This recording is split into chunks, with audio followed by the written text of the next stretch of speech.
Thiruvananthapuram SUT ആശുപത്രിയിൽ ചികിത്സയിൽ കഴിയുന്ന മുൻ മുഖ്യമന്ത്രി VS അച്യുതാനന്ദന്റെ നില ഗുരുതരമായി തുടരുകയാണ്. നിലവിൽ നടന്നുകൊണ്ടിരിക്കുന്ന ഡയാലിസിസ് തുടരാനാണ് തീരുമാനം. അമൽ തേനംപറമ്പിലുണ്ട്. അമൽ, നിലവിലത്തെ എങ്ങനെയായിരുന്നു ഉണ്ടായിരുന്ന അവസ്ഥ അതുപോലെ തന്നെ തുടരുകയാണോ, അത് അതീവ ഗുരുതരമാവുകയാണോ? എന്താണ് നിലവിൽ ഇപ്പോൾ VSന്റെ ആരോഗ്യനില, എങ്ങനെയാണ്?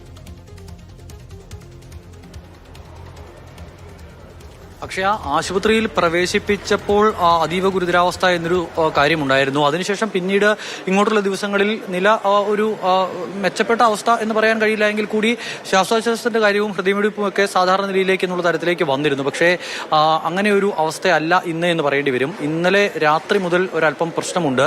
ഇന്ന് രാവിലെ ഇറങ്ങിയ മെഡിക്കൽ ബുള്ളറ്റിനിൽ പറയുന്നത് വൃക്കകളുടെ പ്രവർത്തനം സാധാരണ നിലയിലായിട്ടില്ല, ഹൃദയമിടിപ്പ് സാധാരണ നിലയിലാക്കാൻ ഇതുവരെയും കഴിഞ്ഞിട്ടില്ല. ഇടയ്ക്കൊന്ന് ഈ പറയുന്ന ഡയാലിസിസ് അടക്കം പൂർത്തിയാക്കി അത് നിർത്തിവെച്ചിരുന്നു. പക്ഷേ വീണ്ടും ഇപ്പോൾ അത് തുടരാനുള്ള തീരുമാനമാണ് ഇന്നിപ്പോൾ മെഡിക്കൽ ബോർഡിന്റെ ഭാഗത്തു നിന്നും ഉണ്ടായത്. ഡയാലിസിസ് അടക്കം തുടരുന്നുണ്ട്. നിലവിൽ നൽകി വരുന്ന ചികിത്സകൾ അങ്ങനെ തന്നെ തുടരുക എന്നുള്ളതാണ് ഇപ്പോഴത്തെ ഒരു തീരുമാനം എന്ന് പറയുന്നത്.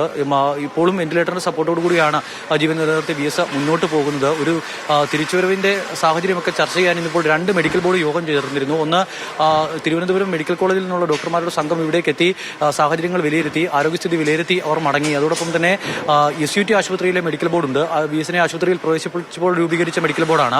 ആ മെഡിക്കൽ ബോർഡും യോഗം ചേർന്നിരുന്നു. പക്ഷേ സർക്കാരിന്റെ തിരുവനന്തപുരം മെഡിക്കൽ കോളേജിലെ ബോർഡ് യോഗം ചേരുന്നത് ഇത് ആദ്യമായാണ് ഇന്ന് യോഗം ചേരുന്നത്. നിലവിൽ എന്തായാലും നമുക്ക് ഇവിടെ നിന്നും ഒരു ആശാവഹമായ വാർത്തയല്ല VSന്റെ ആരോഗ്യസ്ഥിതിയെ സംബന്ധിച്ച് നൽകാൻ കഴിയുക.